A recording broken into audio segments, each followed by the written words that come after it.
زلزلہ نہیں آ سکتا ہے، اگر زلزلہ آتا ہے تو اللہ رب العالمین کے حکم سے آتا ہے۔ اسی طریقے سے ہم دیکھیں کہ ہمارے آخری نبی اکرم صلی اللہ علیہ وسلم کے زمانے میں زلزلہ آیا، اللہ کے نبی صلی اللہ علیہ وسلم کے زمانے میں زلزلہ آیا کہ نہیں آیا؟ اس سلسلے میں جمہور علماء کرام فرماتے ہیں کہ تؤکد کتب الحدیث والسیر والتاریخ انه لم يثبت وقوع الزلزال فی عہد النبی صلی اللہ علیہ وسلم، کہ جمہور علماء کرام فرماتے ہیں کہ اللہ کے نبی صلی اللہ علیہ وسلم کے زمانے میں احادیث کی کتابوں سے، تاریخ کی کتابوں سے، سیرت کی کتابوں سے پتہ چلتا ہے کہ صحیح سند سے کوئی ایسی حدیث موجود نہیں ہے کہ اللہ کے نبی صلی اللہ علیہ وسلم کے زمانے میں زلزلہ آیا ہو۔ اس سلسلے میں اگر کوئی حدیث پیش کی جاتی ہے کہ اللہ کے نبی صلی اللہ علیہ وسلم کے زمانے میں زلزلہ آیا تو اس کے بارے میں فرماتے ہیں وہ تمام کی تمام حدیثیں ضعیف حدیثیں ہیں، لہذا راجح قول کے مطابق اللہ کے نبی صلی اللہ علیہ وسلم کے دور میں کوئی زلزلہ نہیں آیا۔ زلزلہ کب آیا؟ اللہ کے نبی صلی اللہ علیہ وسلم کی بعثت کے بعد زلزلہ کب آیا؟ اس سلسلے میں وتؤکد الاحادیث انه وقع الزلزال في المدینہ بعد النبی صلی اللہ علیہ وسلم فی عہد عمر بن خطاب رضی اللہ تعالیٰ عنہ، کہ اللہ کے نبی صلی اللہ علیہ وسلم کی بعثت کے بعد 20 ہجری کو عمر بن خطاب رضی اللہ تعالیٰ عنہ کے عہد خلافت کے اندر مدینہ کے اندر زلزلہ آیا، تو عمر بن خطاب رضی اللہ تعالیٰ عنہ کے زمانے میں زلزلہ آیا۔ اس لیے اگر کوئی شخص یہ کہے کہ اللہ کے نبی صلی اللہ علیہ وسلم کے دور میں زلزلہ آیا تو یہ چیز صحیح اور درست نہیں ہے۔ اس کی دلیل کیا ہے؟ ہم دیکھیں ابن تیمیہ رحمۃ اللہ فرماتے ہیں کہ نافع روایت کرتے ہیں، کہتے ہیں زلزلت الارض على عہد عمر فخطب الناس فقال لئن عادت لاخرجن، کہ اللہ کی عمر بن خطاب رضی اللہ تعالیٰ عنہ کے زمانے میں مدینہ کے اندر زلزلہ آیا تو عمر بن خطاب رضی اللہ تعالیٰ عنہ تمام کے تمام لوگوں سے خطاب کرتے ہیں، ان کو نصیحت کرتے ہیں اور کہتے ہیں اس بات کو سن لو، اگر مدینہ کے اندر دوبارہ زلزلہ آ گیا تو میں مدینہ کے اندر کسی کو رہنے نہیں دوں گا۔ اسی طریقے سے صفیہ بنت ابو عبیدہ رضی اللہ تعالی عنہ کہتی ہیں، قالت کہتی ہیں زلزلت المدینہ علی عہد عمر فقال ایھا الناس ما هذا ما اسرع ما احدثتم لئن عادت لا اساکرکم فیها، کہ صفیہ رضی اللہ تعالی عنہ کہتی ہیں کہ مدینہ کے اندر عمر بن خطاب رضی اللہ تعالیٰ عنہ کے زمانے میں زلزلہ آیا تو عمر بن خطاب رضی اللہ تعالیٰ عنہ نے لوگوں سے کہا کیا ہو گیا، کیوں زلزلہ آیا؟ یہ تمہارے ہاتھوں کی کرتوت ہے، اور سن لو اگر دوبارہ زلزلہ آ گیا مدینہ کے اندر تو لا اساکنکم فیہا، میں مدینہ کے اندر کسی کو رہنے نہیں دوں گا۔ تو یہ عمر بن خطاب رضی اللہ تعالیٰ عنہ تھے جن کا یہ وتیرہ تھا کہ اگر زلزلہ آ گیا تو اپنے آپ کو دیکھتے تھے، اپنی گرہپان کے اندر جھانک کر دیکھتے تھے وہ کون سے اسباب ہیں، ہم سے کون سی غلطیاں ہوئی، ہم سے کون سی خطائیں ہوئی جس کی بنیاد پر اللہ رب العالمین نے زلزلہ بھیجا۔ زلزلہ آنے کے اسباب میں بے شمار اسباب ہو سکتے ہیں۔ اس سلسلے میں جمہور علماء کرام فرماتے ہیں، ہم دیکھیں السبب الرئیسی لزلزالتی، کہ زلزلہ آنے کا سب سے اہم سبب کیا ہے؟ زلزلہ آنے کے سب سے اہم سبب سورہ شعراء کے اندر اللہ رب العالمین نے فرمایا، آپ نے فرمایا وما اصابکم من مصیبت فبما کسبت ایدیکم ویعفو عن کثیر، اللہ رب العالمین نے فرمایا کہ تم کو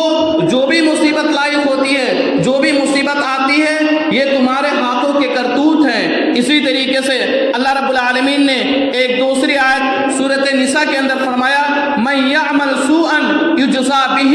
اللہ رب العالمین نے فرمایا کہ اگر کوئی شخص غلط کام کرتا ہے، غلط امور کو انجام دیتا ہے تو اللہ رب العالمین اس کا بدلہ دے دے گا، یا تو آخرت کے اندر بدلہ دے گا یا تو دنیا ہی کے اندر اللہ رب العالمین اس کو بدلہ دے دے گا۔ اور اگر رب کائنات کسی گناہ کا بدلہ دنیا کے اندر دینا چاہے تو اسی صورت میں کبھی آسمان سے طوفان نازل کر دے گا، کبھی آسمان سے تیز دھند ہواؤں کو نازل کر دے گا، یا کبھی زمین سے زلزلہ لے آئے گا۔ ہم دیکھیں سورہ روم کے اندر اللہ رب العالمین نے فرمایا، آپ نے فرمایا ظہر الفساد فی البر البر والبحر بما کسبت ایدی الناس، کہ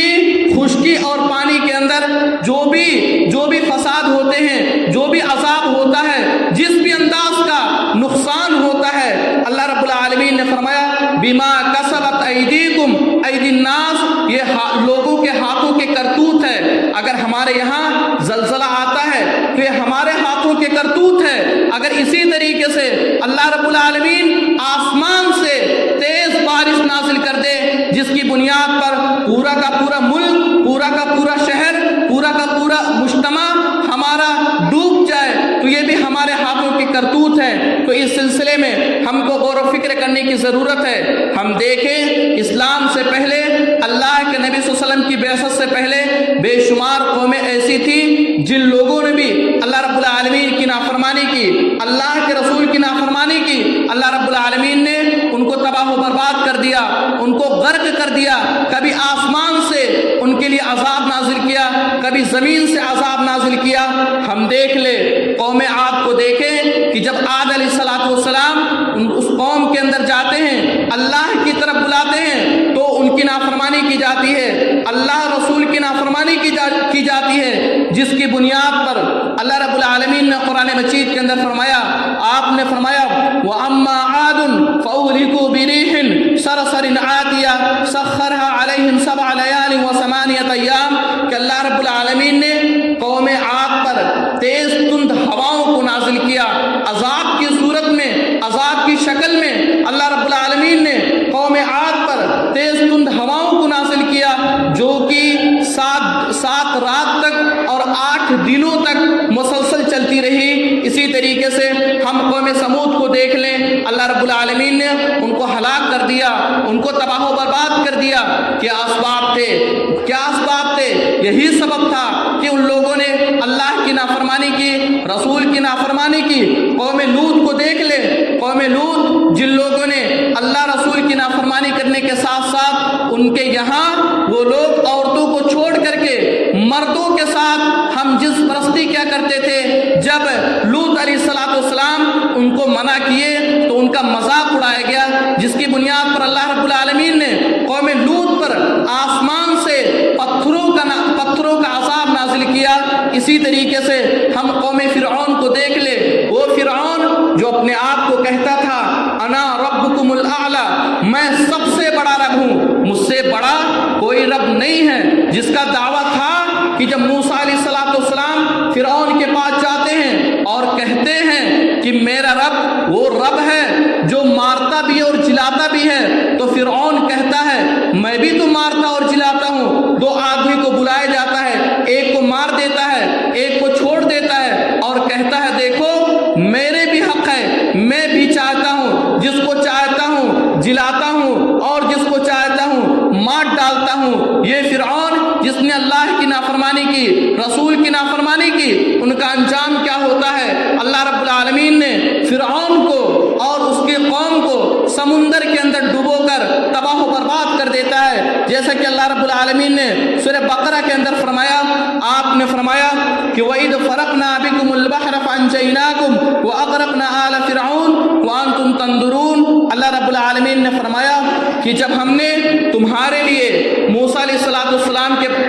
مخاطب کر کے کہتے ہیں اللہ رب العالمین کہ جب میں نے تمہارے لیے اور تمہاری اطاعت کرنے والوں کے لیے ہم نے سمندر کو 2 حصوں میں تقسیم کر دیا، فَأَنْجَيْنَاكُمْ، اور تم لوگوں کو اس راستے کے ذریعے سے نجات دے دیا۔ اور جب فرعون دیکھتا ہے کہ موسیٰ اور اس کے اطاعت کرنے والے اس راستے سے گزر جاتے ہیں تو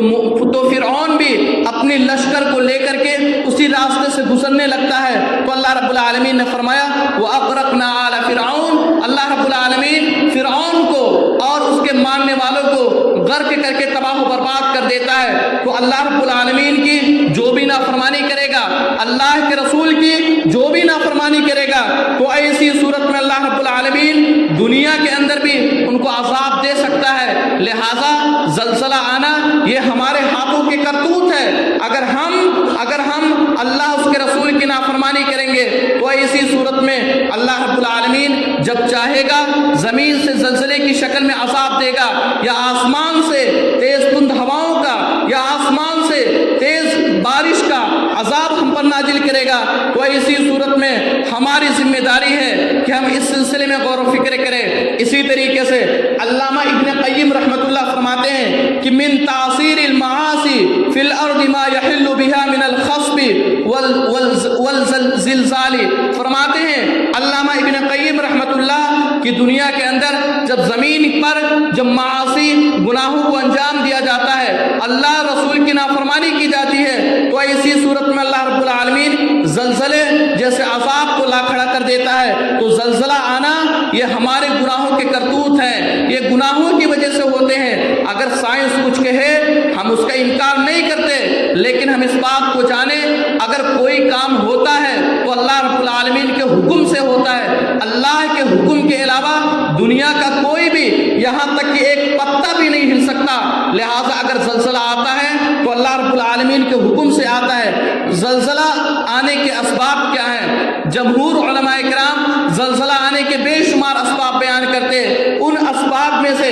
سب سے پہلا سبب یہ ہے الشرک والبدعہ، کہ اگر ہمارے ملک میں، ہمارے قوم میں، ہمارے معاشرے کے اندر شرک اور بدعت عام ہوگی تو ایسی صورت میں اللہ رب العالمین زلزلہ لائے گا۔ ہم دیکھ لیں شرک جس کے بارے میں اللہ رب العالمین نے فرمایا وَاعْبُدُوا اللَّهَ وَلَا تُشْرِكُوا بِهِ شَيْئًا وَبِالْوَالِدَيْنِ إِحْسَانًا، اللہ رب العالمین نے واضح طور سے فرما دیا کہ اے لوگو تم صرف اللہ کی عبادت کرو، اللہ کی عبادت میں غیر اللہ کو شریک نہ ٹھہراؤ، وَبِالْوَالِدَيْنِ إِحْسَانًا، اور تم لوگ اپنے ماں باپ کے ساتھ احسان کرو، اپنے ماں باپ کے ساتھ بھلائی کرو۔ شرک ایک انسان اگر اللہ کی عبادت میں غیر اللہ کو شریک ٹھہراتا ہے تو اللہ رب العالمین کبھی بھی اس کو معاف نہیں کرے گا۔ خود قرآن کریم میں اللہ رب العالمین فرماتے ہیں کہ ان اللہ لا یغفر ان یشرک بہ ویغفر ما دون ذلک لمن یشاء، اللہ رب العالمین نے فرمایا کہ میں جس کو چاہوں گا تمام کے تمام گناہوں کو معاف کر سکتا ہوں، لیکن شرک کو کبھی نہیں معاف کروں گا۔ لہٰذا اگر ہم شرک کو انجام دیں گے، ہم اللہ کو چھوڑ کر غیر اللہ کی عبادت کرنے لگے، ہم اللہ کو چھوڑ کر جہاں ہمیں اللہ رب العالمین سے دعا کرنی ہے، ہم کو اگر توبہ استغفار کرنی ہے تو اللہ رب العالمین سے کرے، اگر ہم اولاد طلب کرے تو صرف اللہ سے کرے۔ اللہ کو چھوڑ کر غیر اللہ سے جانا، اولادیں طلب کرنا، غیر اللہ پہ جانا، قبروں پہ جانا، چادریں چڑھانا، یا اس انداز سے شرکیات انجام دینا، کاموں کو انجام دینا، والبدعہ، اور بدعات اگر ہم کرتے ہیں تو بھی اللہ رب العالمین زلزلہ لائے گا۔ بدعات جس کے بارے میں اللہ کے رسول نے فرمایا، آپ نے فرمایا کل بدعت ضلالہ، تمام کی تمام بدعت یہ گمراہی ہے، وکل ضلالۃ فی النار، اور تمام کی تمام گمراہی انسان کو جہنم کی طرف لے جائے گی۔ لہٰذا بدعات کو انجام دینا، جو چیز کتاب و سنت سے ثابت ہے ہم انہی کاموں کو کریں، جو کتاب و سنت سے ثابت نہیں ہے ہم اس پر عمل نہ کریں، ہم ایسے اقوال کو، ایسے افعال کو ہم دیوار پر مار دے لیکن بدعت کو انجام نہ دے۔ لہٰذا اگر ہمارے ملک کے اندر، ہمارے معاشرے کے اندر شرک و بدعت ختم ہو جائے تو ایسی صورت میں اللہ رب العالمین ہم کو زلزلہ جیسے عذاب سے بچائے گا۔ اسی طریقے سے زلزلہ آنے کے اسباب میں سے دوسرا سبب کیا ہے؟ ترک الصلاۃ، نماز کو چھوڑنا، نماز کی پابندی نہ کرنا، 5 وقت کی نمازیں نہ پڑھنا، یہ بھی زلزلہ آنے کے اسباب میں سے ایک بنیادی سبب ہے۔ اس سے پہلے خطبہ جمعہ میں آپ کے سامنے نماز کے بارے میں تفصیلی گفتگو کی گئی کہ اللہ کے رسول نے تو یہاں تک فرما دیا کہ ایک انسان مومن اور کافر کے مابین اگر کوئی چیز کا فرق ہے تو صرف نماز کا فرق ہے۔ لہٰذا نماز کو چھوڑنا، نماز کی پابندی نہ کرنا، یہ بھی زلزلہ آنے کے اسباب میں سے ایک بنیادی سبب ہے۔ اسی طریقے سے زلزلہ آنے کے اسباب میں سے تیسرا سبب کیا ہے؟ منع الزکات، زکات نہ دینا، زکات کی ادائیگی نہ کرنا۔ اگر ہمارے اوپر زکات واجب ہو جائے اس کے باوجود اگر ہم زکات نہیں دیتے تو اسی صورت میں بھی اللہ رب العالمین ہم پر زلزلہ لا کھڑا کر سکتا ہے۔ لہٰذا ہماری ذمہ داری ہے کہ ہم زکات کو دیں، اللہ کے راستے میں صدقہ خیرات کرے۔ ایک انسان اگر اللہ کے راستے میں صدقہ خیرات کرتا ہے تو ایسے لوگوں کے بارے میں اللہ رب العالمین نے سورہ بقرہ کے اندر فرمایا، آپ نے فرمایا الذین ينفقون اموالهم فی سبیل اللہ ثم لا يتبعون ما انفقوا منا ولا اذى لهم اجرهم عند ربهم ولا خوف عليهم ولا هم يحزنون۔ اللہ رب العالمین نے فرمایا کہ ایک انسان اگر اللہ کے راستے میں مال کو خرچ کرتا ہے اور خرچ کرنے کے بعد لوگوں پر احسان نہیں جتلاتا تو اللہ رب العالمین نے فرمایا قیامت کے دن اس پر کسی انداز کا کوئی خوف نہیں ہوگا، ڈر نہیں ہوگا۔ تو ہم زکوٰۃ کی پابندی کریں، صدقہ خیرات دیں۔ ہم دیکھیں کون ایسا مسلمان ہے جن کے پاس کھانا نہیں ہے، ہم ان کو کھانا کھلائیں۔ کون ایسے یتیم بچے ہیں جن کے پاس پڑھنے کے لیے پیسے نہیں ہیں، پہننے کے لیے کپڑے نہیں ہیں، ہم ان چیزوں کا اہتمام کریں۔ اسی طریقے سے زلزلہ آنے کے اسباب میں سے چوتھا سبب یہ ہے اتباع الشیطان، شیطان کی پیروی کرنا۔ ہم شیطان کی پیروی کریں گے تو یہ بھی زلزلہ آنے کے اسباب میں سے ایک بنیادی سبب ہے۔ وہ شیطان جس کے بارے میں اللہ رب العالمین نے قرآن مجید کے اندر فرمایا، آپ نے فرمایا یا ایھا الناس کلوا مما فی الارض حلالا طیبا ولا تتبعوا خطوات الشیطان انہ لکم عدو مبین۔ اللہ رب العالمین نے فرمایا کہ اے لوگو کلوا مما فی الارض حلالا طیبا، کہ زمین سے جو بھی پاک چیزیں ہیں اس کو تم کھاؤ، ولا تتبعوا خطوات الشیطان، اور تم لوگ شیطان کی پیروی نہ کرو کیونکہ شیطان یہ تمہارا کھلا دشمن ہے۔ تو شیطان ہمارا سب سے بڑا دشمن اس کائنات کے اندر اگر کوئی ہے تو شیطان ہے۔ لہذا ہم شیطان کے چکر میں دنیا کو نہ تباہ کرے اور نہ آخرت کو تباہ کرے۔ اسی طریقے سے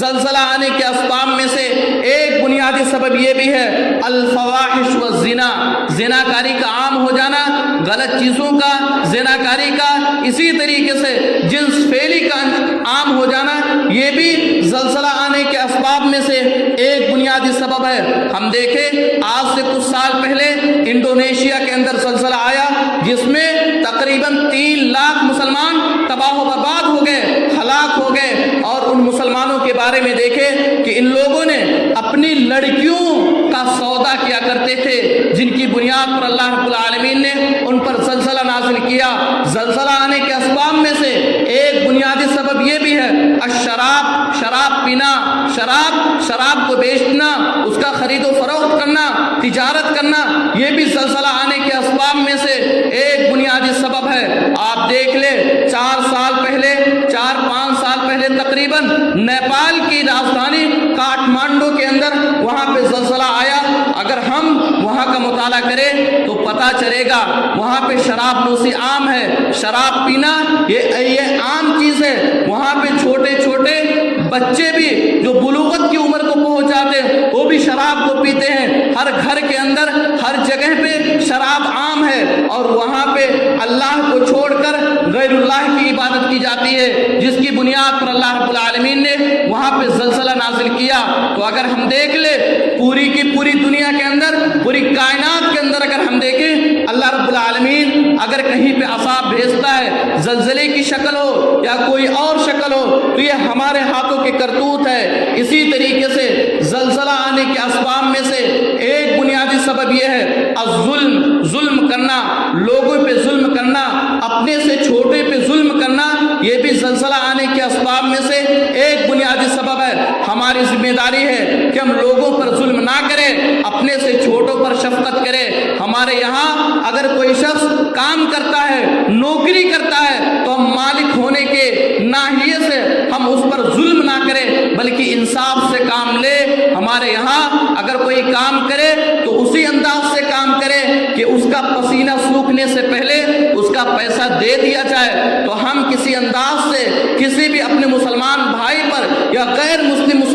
مسلموں کو ہم اس پر ظلم نہ کریں، کیونکہ ظلم کرنا یہ بھی زلزلہ آنے کے اسباب میں سے ایک بنیادی سبب ہے۔ اسی طریقے سے علامہ البانی رحمۃ اللہ فرماتے ہیں، انہوں نے کہا کہ المعاصی، کہ ہر معاصی، ہر گناہ، جو بھی گناہ ہو کتاب و سنت کے خلاف ہو، جو بھی کام کتاب و سنت کے خلاف ہو، تمام کی تمام چیزیں یہ زلزلہ آنے کے اسباب ہیں۔ لہذا ہماری ذمہ داری ہے کہ ہم تمام کی تمام چیزوں کو چھوڑے، کتاب و سنت کی طرف رجوع ہوں، تبھی ہم زلزلہ جیسے عذاب سے نجات پا جائیں گے۔ اسی طریقے سے اگر ہم تاریخ کا مطالعہ کریں، اگر ہم سیرت کا مطالعہ کریں تو پہلی صدی کو چھوڑ دیا جائے، اگر 2000 سے لے کر کے اب تک کا سروے کیا جائے 2022 کے اندر، تو ہم دیکھ لیں کہ 2001 میں گجرات کے اندر زلزلہ آیا جس میں 50,000 افراد اللہ رب العالمین کے پیارے ہو گئے، ہلاک ہو گئے۔ 2002 کے اندر افغانستان کے اندر زلزلہ آیا جس میں 1000 مسلمان افراد ہلاک ہو گئے، تباہ و برباد ہو گئے۔ جو 2002 کے اندر پاکستان میں 2003 کے اندر کیلیفورنیا میں آیا زلزلہ جس میں 2000 افراد تباہ و برباد ہو گئے۔ 2003 کے اندر ایران کے اندر زلزلہ آیا اور یہ اتنا شدید زلزلہ تھا جس میں تقریباً 31,000 لوگ افراد تباہ و برباد ہو گئے۔ اسی طریقے سے ہم دیکھیں 2004 کے اندر جاپان میں زلزلہ آیا، 2004 کے اندر انڈونیشیا کے اندر زلزلہ آیا جس میں تقریباً 3 لاکھ افراد تباہ و برباد ہو گئے، ہلاک ہو گئے، اللہ رب العالمین کے پیارے ہو گئے۔ 2005 کے اندر دوبارہ ایران کے اندر زلزلہ آتا ہے، تو زلزلہ اسی طریقے سے 2005 سے لے کر کے 2022 تک نہ جانے کتنے جھٹکے محسوس کیے گئے۔ یہ تمام کی تمام چیزیں اس سلسلے میں ہم اپنے آپ کو محاسبہ کریں کہ اللہ رب العالمین اتنی بڑی تعداد میں زلزلوں کی شکل میں جھٹکے دیتا ہے، اس کا بنیادی مقصد کیا ہے، اس کے اسباب کیا ہے۔ اس سلسلے میں ہم اپنی گرہبان کے اندر جھانک کر دیکھیں، کچھ خبریں ایسی ہوتی ہیں جو انسان کو اندر سے ہلا کر رکھ دیتی ہے۔ ہم دیکھیں ترکی اور سیریا کو دیکھ لے،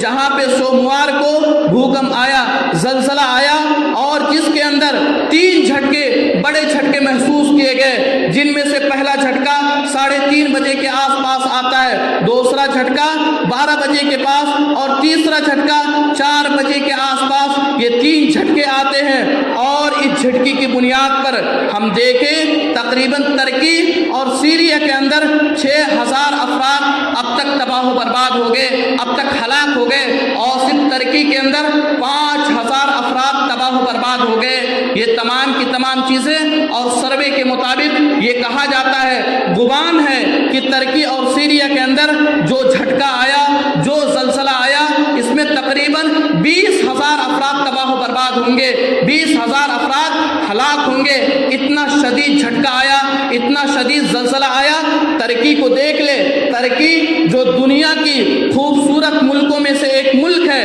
جو کہ اتنا خوبصورت ملک ہونے کے باوجود اگر ہم اس کا ویڈیو دیکھیں تو اگر ہم زلزلے کی ویڈیو کو دیکھتے ہیں تو روح نکل جاتی ہے، ایسا لگتا ہے کہ ہماری روح نکل گئی، ہمارا کلیجہ منہ کو آ جاتا ہے۔ اگر ہم ویڈیو کو دیکھیں کس انداز سے زلزلہ آیا، اس زلزلے کو دیکھ لیں۔ اسی وجہ سے وہاں پہ 3 مہینے کی ایمرجنسی لگا دی گئی، اسکولوں اور کالجوں کو بند کر دیا گیا۔ اتنا شدید اللہ رب العالمین نے ان پر عذاب نازل کیا کہ تعلیم ختم ہو گئی، ایمرجنسی لگا دی گئی۔ کیا ہم نے سوچا، کیا ہم نے اس سے عبرت حاصل کیا کہ اللہ رب العالمین نے یہ عذاب نازل کیا تو کیوں نازل کیا؟ ہم اس سلسلے میں اپنے آپ کو دیکھیں، اپنی گرہبان کے اندر دیکھیں، کہیں ایسا نہ ہو کہ آج ترکی اسی طریقے سے سیریا کا مسئلہ ہے، کل ہمارے ملک، ہمارے وطن عزیز کے اندر، ہندوستان کے اندر بھی زلزلے آنے شروع ہو جائیں، جھٹکے محسوس کیے جاتے ہیں۔ بار بار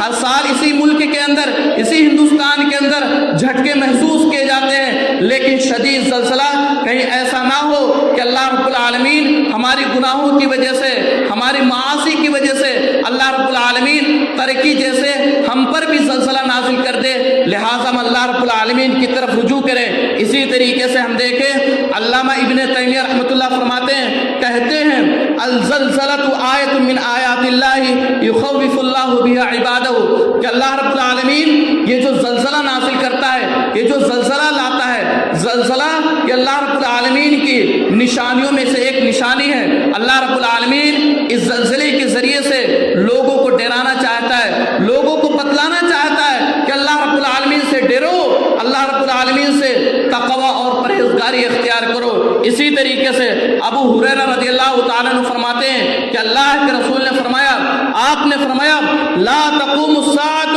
حتى يقبض العلم وتكثر الزلازل، کہ ابو ہریرہ رضی اللہ تعالیٰ عنہ فرماتے ہیں کہ اللہ کے رسول نے فرمایا قیامت اس وقت تک قائم نہیں ہوگی جب تک کہ علم کو اٹھا نہ لیا جائے۔ علم کو اٹھانے کا مطلب کیا ہے کہ عالموں کو اللہ رب العالمین وفات دے دے گا، تو بڑے بڑے علماء ہوں گے دنیا سے رخصت ہو جائیں گے، اس کے بعد اس روئے زمین پر کوئی بڑا عالم نہیں بنے گا۔ اور اگر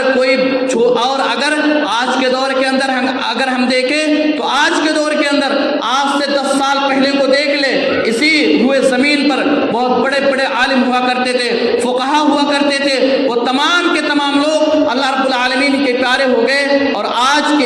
کے دور کے اندر کوئی انسان بڑا عالم بننے کو تیار نہیں ہے۔ اور جو لوگ بچے کھچے ہیں ان لوگوں کے بارے میں اگر ہم دیکھیں تو آج کی قوم اپنے علماء کرام کی ناقدری کرے، اپنے علماء کرام کو ثانی درجہ دے، یہ تمام کی تمام چیزیں معافی نہیں ہے۔ ایسی صورت میں ہماری ذمہ داری ہے کہ ہم علماء کرام کو قدر کرے، ان کو ثانی درجہ نہ دے۔ وہ علماء جن کے بارے میں اللہ رب العالمین نے فرمایا کہ انما یخشى اللہ من عباد